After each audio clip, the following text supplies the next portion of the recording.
नमस्कार। बायजूस आईएएस हिंदी में आपका स्वागत है। प्रस्तुत है दैनिक समाचार विश्लेषण। सत्र के विषय आपके समक्ष हैं। आज सबसे पहले हम चर्चा करेंगे पारिस्थितिकी तंत्र बहाली पर संयुक्त राज्य दशक और साहिल क्षेत्र में आतंक पर। फिर हम पश्चिम बंगाल और केंद्र के बीच विवाद तथा संवेदनशील सरकारी सूचनाओं को सार्वजनिक किए जाने के प्रश्न से संबंधित एडिटोरियल की चर्चा करेंगे। सत्र के अंत में हम मुख्य परीक्षा अभ्यास प्रश्न देखेंगे और इसकी उत्तर संरचना भी हम आपको प्रदान करेंगे। तो चलिए शुरू करते हैं।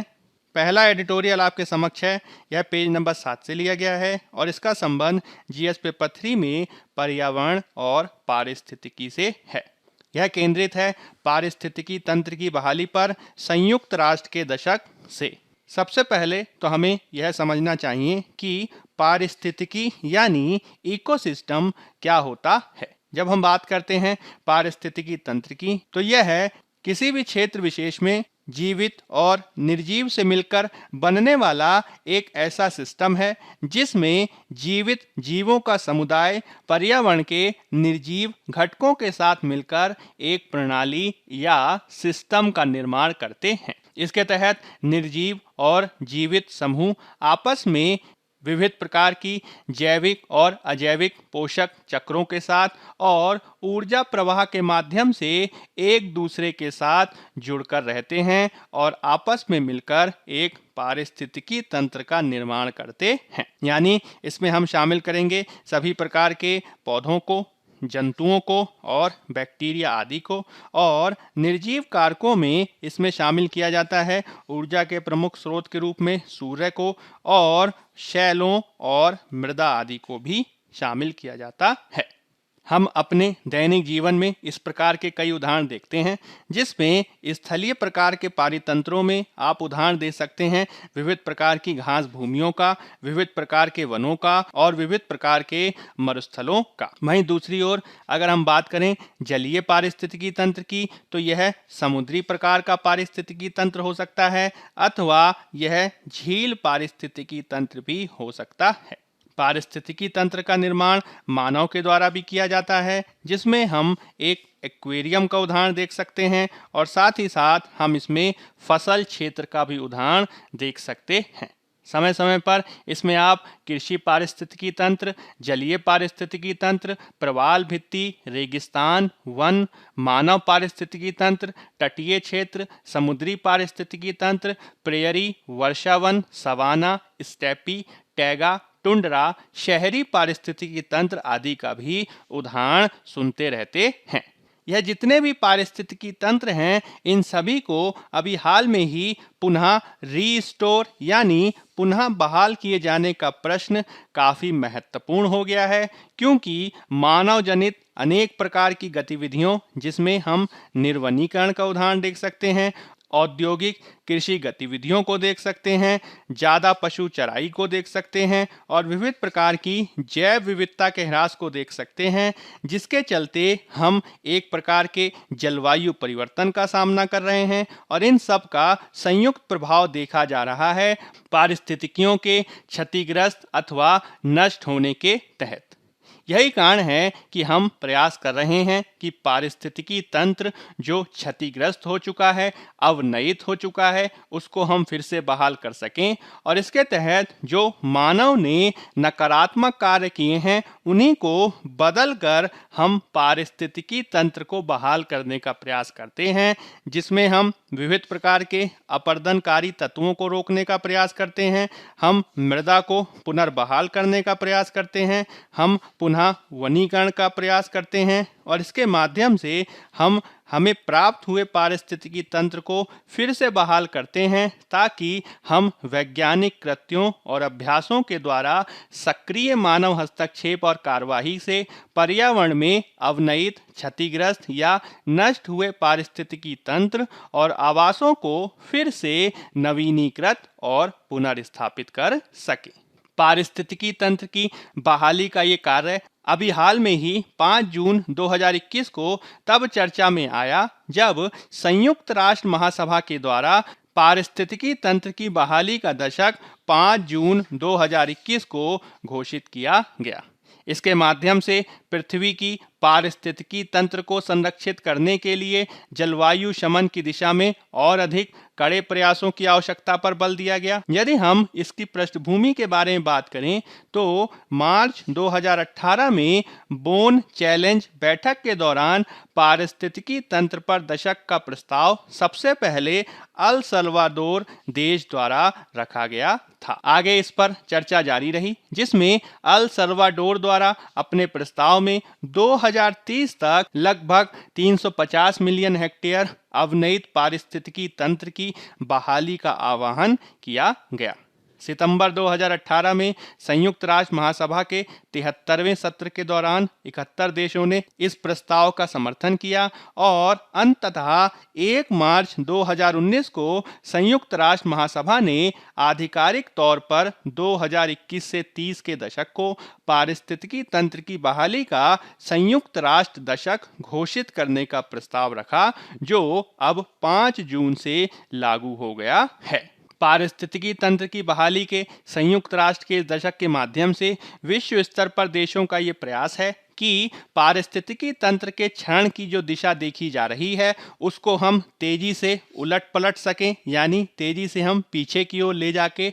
उसको पुनर्बहाल कर सकें। और इसके तहत हम अंतर्राष्ट्रीय स्तर पर ऐसे प्रयासों को करें जिसके तहत वैश्विक स्तर से लेकर स्थानीय स्तर पर पारिस्थितिकी तंत्र की बहाली को प्राथमिकता देते हुए एक सामान्य दृष्टि का निर्माण किया जा सके। साथ ही साथ हम भूमि क्षरण, जैव विविधता की हानि और जलवायु परिवर्तन की सुभेद्यता के चलते जो वर्तमान में विकास की विविध चुनौतियां हमें देखने को मिल रही हैं उसका हम समाधान करें और इसको समाधान करने के लिए अपनी नीति और योजनाओं में पारिस्थितिकी तंत्र की बहाली को मुख्य धारा में ला सकें। साथ ही साथ पारिस्थितिकी तंत्र बहाली के माध्यम से अंतर्राष्ट्रीय प्रतिबद्धताओं और राष्ट्रीय प्राथमिकताओं को प्राप्त करने के लिए भी हम एक समग्र दृष्टिकोण को बढ़ावा देना चाहते हैं। यह उम्मीद की जाती है कि पारिस्थितिकी तंत्र बहाली के माध्यम से सतत विकास के विविध लक्ष्यों को प्राप्त कर पाने में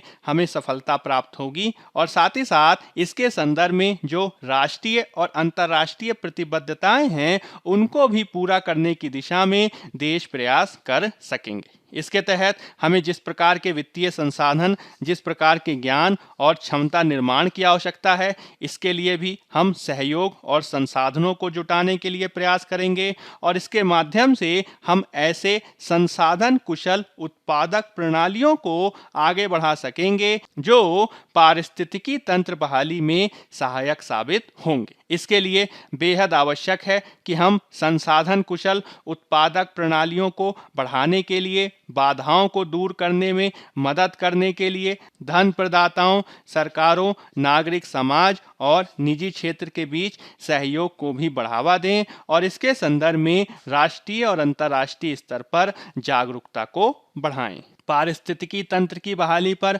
संयुक्त राष्ट्र के दशक के पीछे जो तर्क दिया गया है उसके माध्यम से यह कोशिश की गई है कि हम एक दीर्घकालिक लचीलेपन को बढ़ावा दे सकें और इसके माध्यम से पारिस्थितिक, सामाजिक और विकासात्मक प्राथमिकताओं को भी संतुलित कर सकें। हमें यह ध्यान में रखना होगा कि किस प्रकार से हाल में विविध प्रकार की मानव गतिविधियों के चलते जैव विविधता को नुकसान पहुंचा है और साथ ही साथ जलवायु परिवर्तन, वनों की कटाई, मरुस्थलीकरण, मीठे पानी की गिरावट, अतिदोहन और ओजोन रिक्तीकरण, प्रदूषण के चलते भी पारिस्थितिकी तंत्र की क्षमताओं को नकारात्मक रूप से प्रभावित किया गया है। इसी कारण हम चाहते हैं कि जितने भी पारिस्थितिकी तंत्र नष्ट हुए हैं उनको पुनः बहाल किया जा सके, क्योंकि एक पुनर्बहाल पारिस्थितिकी तंत्र के माध्यम से न केवल खाद्य और जल सुरक्षा में वृद्धि देखी जाएगी,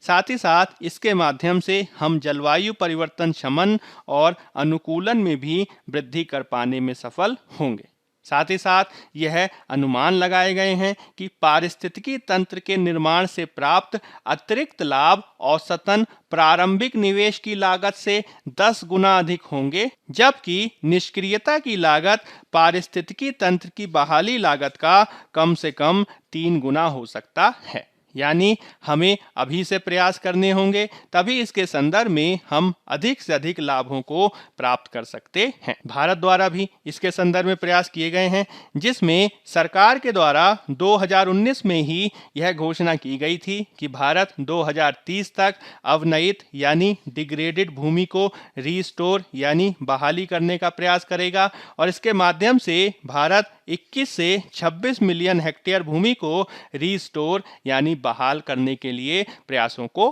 करेगा। यदि हमें इसको प्राप्त करना है तो इसके लिए हमें अपनी ऊर्जा व्यवस्थाओं, भूमि उपयोग, कृषि, वन संरक्षण के साथ ही शहरी विकास, अवसंरचना और जीवन शैली के तरीकों में भी बदलाव लाने का प्रयास करना होगा और इन सभी को हमें सतत विकास और जैव विविधता संरक्षण के दृष्टिकोण से पुनर्बहाल करना होगा। साथ ही साथ भारत को अपने आर्थिक, वित्तीय और उत्पादन के तौर तरीकों में भी सततता के आधार पर बदलाव लाने की आवश्यकता है। हमें पर्यावरण हानिकारक सब्सिडियों को समाप्त करना होगा और न्यून कार्बन और पर्यावरण अनुकूल तकनीकों को शामिल करने के लिए प्रयासों को करना होगा। भारत को पर्यावरणीय विकास के अनुकूल वित्तीय संरचना को भी स्थापित करना होगा और इसके लिए अंतर्राष्ट्रीय सहयोग पर बल दिए जाने की आवश्यकता है। भारत को कृषि क्षेत्र में विशेष रूप से खाद्य व्यवस्थाओं में भी सततता लाने के लिए कार्य करना होगा, पर्यावरण अनुकूल कृषि को बढ़ावा देना होगा और इसके लिए यह बेहद आवश्यक है कि हम छोटे और सीमांत कृषकों के सशक्तिकरण के लिए कार्य करें और उसके साथ ही महिला किसानों का भी हम बेहतर ढंग से सशक्तिकरण कर सकें। भारत को इसके लिए अपने उपभोग के पैटर्न को भी बदलना होगा, जिसके लिए हमें विद्यमान सामाजिक मानकों में बदलाव और औद्योगिक प्रथाओं में भी बदलाव को करना होगा। इसके संदर्भ में हमें क्षमता निर्माण और पीढ़ीगत समता को बनाए रखने के लिए शिक्षा को बढ़ावा देना होगा और यदि हम इसके संदर्भ में सहयोग और समन्वय के आधार पर संयुक्त प्रयास कर सकें तो निश्चित ही वैश्विक स्तर के साथ ही राष्ट्रीय स्तर पर भी पारिस्थितिकी तंत्र आदि को रीस्टोर पुनर्बहाल करने की दिशा में हम सार्थक प्रयास कर सकते हैं। अब हम बात कर लेते हैं पेज नंबर 6 में दिए गए एक अन्य एडिटोरियल की, जिसका संबंध जीएस पेपर 2 और 3 में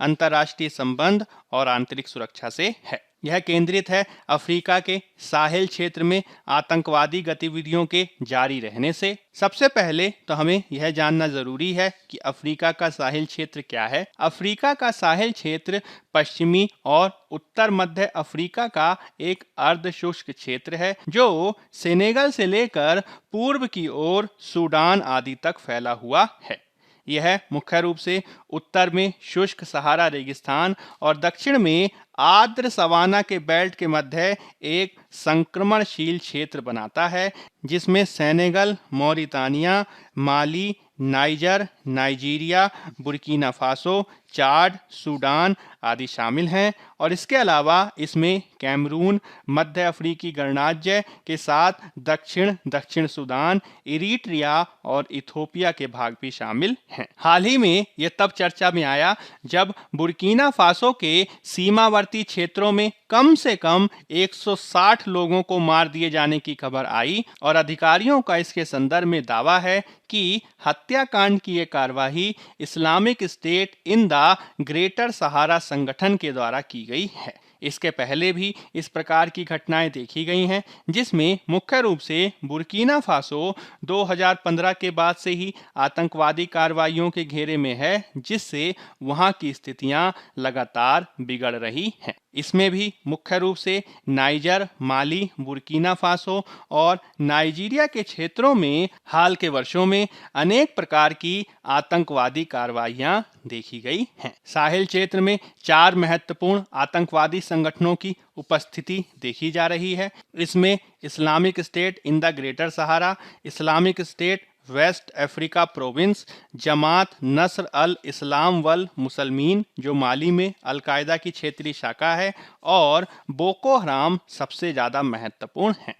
यदि हम इन चारों के बारे में बात करें तो Islamic State in the Greater Sahara और जमात नस्र अल के द्वारा हाल ही में गठबंधन बनाकर बुर्किना फासो, माली और नाइजर क्षेत्र में अपने प्रभाव को बढ़ाने का प्रयास किया जा रहा है। वहीं दूसरी ओर बोको हराम और Islamic State West Africa province के द्वारा मुख्य रूप से नाइजीरिया के क्षेत्र में प्रतिस्पर्धा की जा रही है। इस प्रकार की प्रतिस्पर्धा और गठबंधन के माध्यम से पूरे साहेल क्षेत्र में ही आतंकवादी गतिविधियों का विस्तार हो रहा है। हाल ही में अमेरिका के द्वारा साहेल क्षेत्र में शांति स्थापित करने के लिए भी कार्यवाही की गई है, जिसके तहत मार्च 2020 में संयुक्त राज्य अमेरिका के द्वारा आतंकवादी समूहों से बढ़ती हिंसा का मुकाबला करने के लिए साहेल क्षेत्र के लिए एक विशेष दूत पीटर फार्म को नियुक्त किया गया है, और ये पीटर फार्म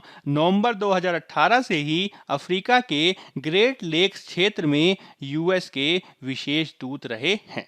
उनके द्वारा 1 मार्च 2020 से ही कार्यवाही की जा रही है। हालांकि विशेषज्ञों का कहना है कि संयुक्त राज्य अमेरिका और फ्रांस के द्वारा जो साहेल क्षेत्र में इससे पहले नीतियां अपनाई गई हैं, वो भी बहुत हद तक कारण रहा है साहेल क्षेत्र में आतंकवाद के बढ़ने का। 2011 में नाटो के द्वारा लीबिया में सत्ता परिवर्तन करके लीबिया के शासक मुअम्मार गद्दाफी को सत्ता से हटा दिया गया। हालांकि उसके बाद से ही उत्तर अफ्रीका क्षेत्र में आतंकवादी और जिहादी कार्रवाइयां लगातार बढ़ी हैं। खुद लीबिया गृह युद्ध में फंसा, उसके आगे संकट और भी बढ़ गए हैं। 2013 में माली में भी जब इस प्रकार का संकट देखा गया तो फ्रांस के द्वारा सैन्य हस्तक्षेप करके स्थिति को संभालने का प्रयास किया गया, लेकिन इससे समस्या कमजोर होने के बजाय और भी ज़्यादा गंभीर हो गई है, जिससे आतंकवाद साहेल क्षेत्र में विस्तारित हो गया है।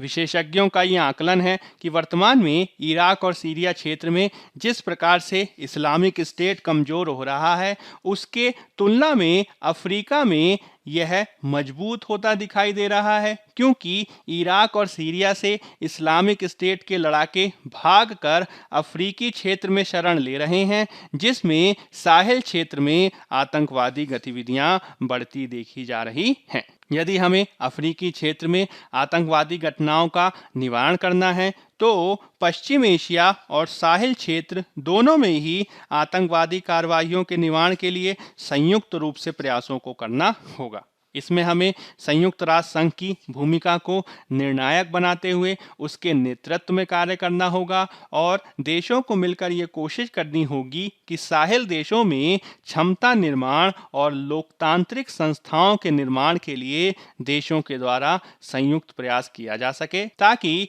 साहेल क्षेत्र में गवर्नेंस को स्थायित्व दिया जा सके और सतत रूप से आतंकवादी निरोधी कार्यवाहियों को एक संस्थागत रूप में प्रारंभ किया जा सके। इन्हीं सब प्रयासों के माध्यम से हम मुख्य रूप से यह आशा कर सकते हैं कि आने वाले वर्षों में साहेल क्षेत्र में हम आतंकवाद निवारण की दिशा में सकारात्मक प्रयासों को कर सकेंगे। अब हम बात कर लेते हैं कुछ अन्य एडिटोरियल्स की। ये पेज नंबर 6 पर दिए गए हैं और इसका संबंध जीएस पेपर 2 में पॉलिटी से है। यह दोनों ही एडिटोरियल केंद्रित हैं केंद्र और पश्चिम बंगाल राज्य के बीच हाल ही में देखे गए विविध प्रकार के विवादों से। उल्लेखनीय है कि हाल के वर्षों में केंद्र और राज्य के मध्य अनेक प्रकार के विवाद देखे जा रहे हैं। इसमें केंद्र सरकार द्वारा बनाए गए कृषि कानूनों को लागू करने के प्रश्न के साथ ही वस्तु और सेवा कर के संदर्भ में क्षतिपूर्ति का प्रश्न, केंद्र और राज्यों के बीच केंद्रीय सुरक्षा बलों की तैनाती के साथ ही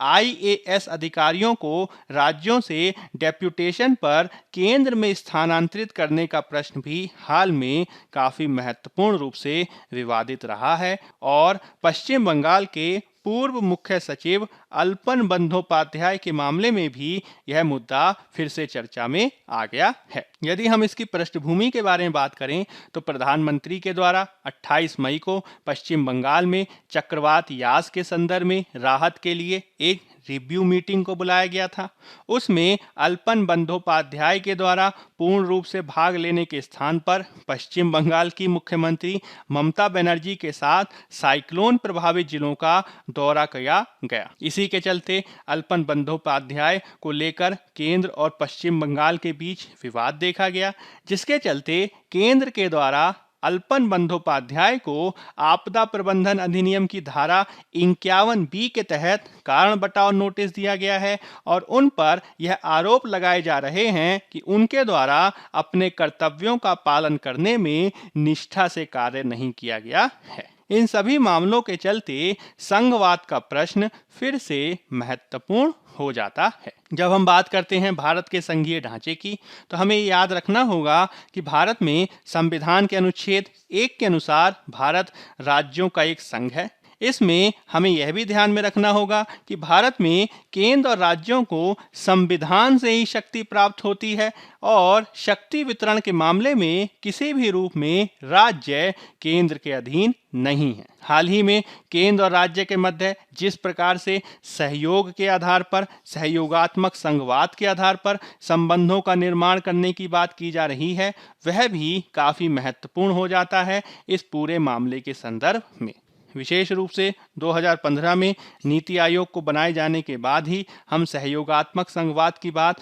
बार बार करते हैं, जिसके तहत केंद्र और राज्य दोनों ही मिलकर एक समान उद्देश्य की प्राप्ति के लिए कार्य करते हैं। संघवाद की यह भावना अखिल भारतीय सेवा के IAS अधिकारियों पर भी लागू होती है। अखिल भारतीय सेवा के अधिकारियों की नियुक्ति यूं तो राष्ट्रपति के द्वारा की जाती है, हालांकि उनके द्वारा अपने कार्यकाल का अधिकांश समय राज्यों में ही बिताया जाता है, जिसके तहत वह राज्यों में ही कार्य करते हैं। क्योंकि उनके द्वारा राज्यों में कार्य किया जाता है, इसीलिए विशेषज्ञों का मत है कि राज्यों में कार्य किए जाने की दिशा में उनका जो बॉस यानी प्रमुख होता है वह राज्य का मुख्यमंत्री ही होता है और अधिकारियों द्वारा केंद्र में डेप्यूटेशन की स्थिति में न होने पर मुख्यमंत्री की बात को ही त्वरित रूप में माना जाना आवश्यक है।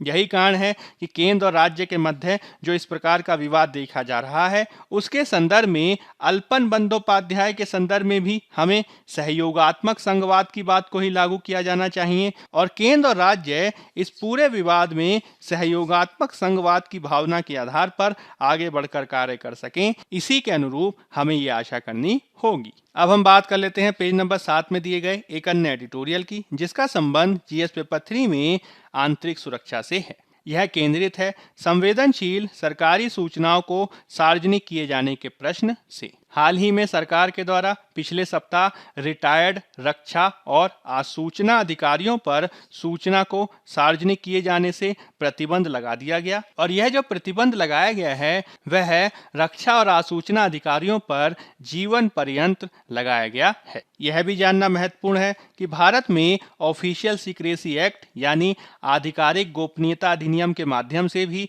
देश के हित की पृष्ठभूमि में सूचना को सार्वजनिक किए जाने पर अनेक प्रकार के प्रतिबंधों को लगाया जाता है, जिसके तहत कार्यरत सिविल सेवकों को सरकार की आलोचना किए जाने पर रोक लगाई जा सकती है और नीतिगत मुद्दों पर व्यक्तिगत मत को प्रस्तुत करने के भी रोका जाता है। मुख्य रूप से सिविल सेवा के आचरण संबंधी जो नियम होते हैं उसमें इस प्रकार की बातों को काफी महत्वपूर्ण रूप से स्थापित किया जाता है। किंतु सरकार द्वारा पिछले सप्ताह जो रिटायर्ड रक्षा और आसूचना अधिकारियों पर जो इस प्रकार के प्रतिबंध लगाए गए हैं उसको लेकर अनेक प्रकार के वाद विवाद उत्पन्न हो गए हैं। इसके तहत यह तर्क दिया जा रहा है कि क्या पूरे जीवन के लिए उनकी वाक और अभिव्यक्ति की स्वतंत्रता को बाधित करना सही है, विशेष रूप से तब जब वे रिटायर हो गए हों। साथ ही साथ इस आधिकारिक गोपनीयता अधिनियम के संदर्भ में जो विविध प्रकार की फाइल्स और विविध प्रकार की वार्ताओं को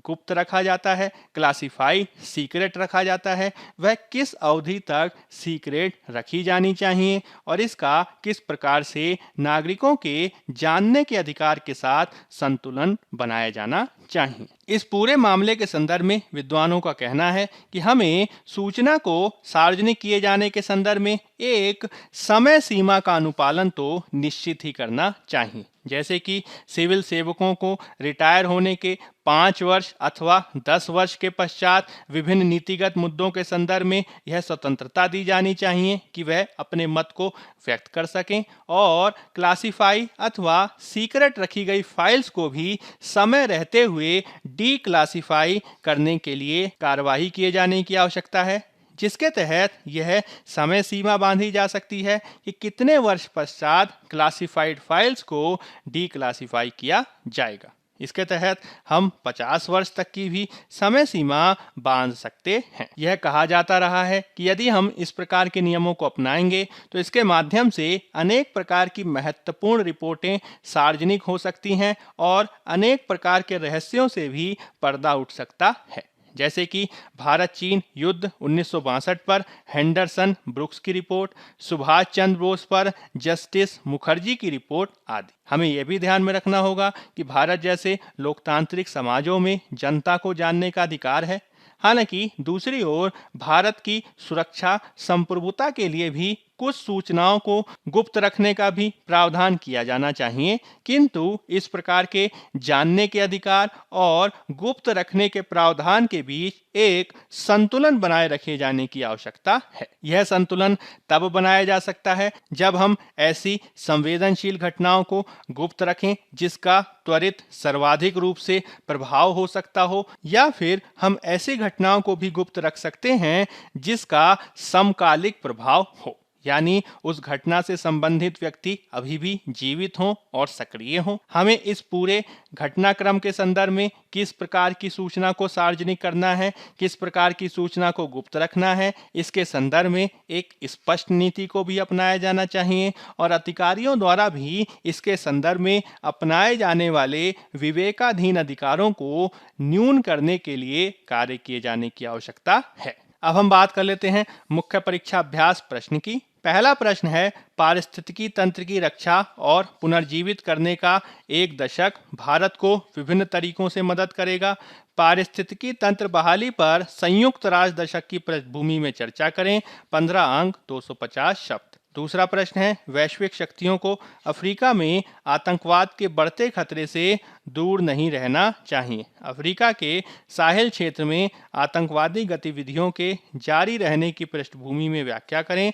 15 अंक 250 शब्द। पहले उत्तर की संरचना की भूमिका में आप पारिस्थितिकी तंत्र का सामान्य परिचय देंगे और मुख्य भाग में पारिस्थितिकी तंत्र बहाली पर संयुक्त राष्ट्र दशक को वर्णित करेंगे और इसके मुख्य उद्देश्य और आवश्यकता संबंधी तर्कों को भी स्पष्ट करेंगे। फिर आप पारिस्थितिकी तंत्र बहाली के संदर्भ में भारत के प्रयासों और इससे प्राप्त होने वाले लाभों की चर्चा करेंगे और इस तरीके से निष्कर्ष में एक उपयुक्त सकारात्मक मत को प्रस्तुत करते हुए अपने उत्तर को पूर्ण करेंगे। दूसरे उत्तर की संरचना की भूमिका में आप अफ्रीका के साहिल क्षेत्र का सामान्य परिचय देंगे। इसके मुख्य भाग में आप साहिल क्षेत्र में विद्यमान आतंकवादी समूहों को वर्णित करेंगे और आतंकवाद बढ़ने के कुछ प्रमुख कारकों की भी व्याख्या करेंगे। फिर आप निवारण के संदर्भ में कुछ उपायों की चर्चा करेंगे और इस तरीके से एक उपयुक्त सकारात्मक निष्कर्ष प्रस्तुत करते हुए अपने उत्तर को पूर्ण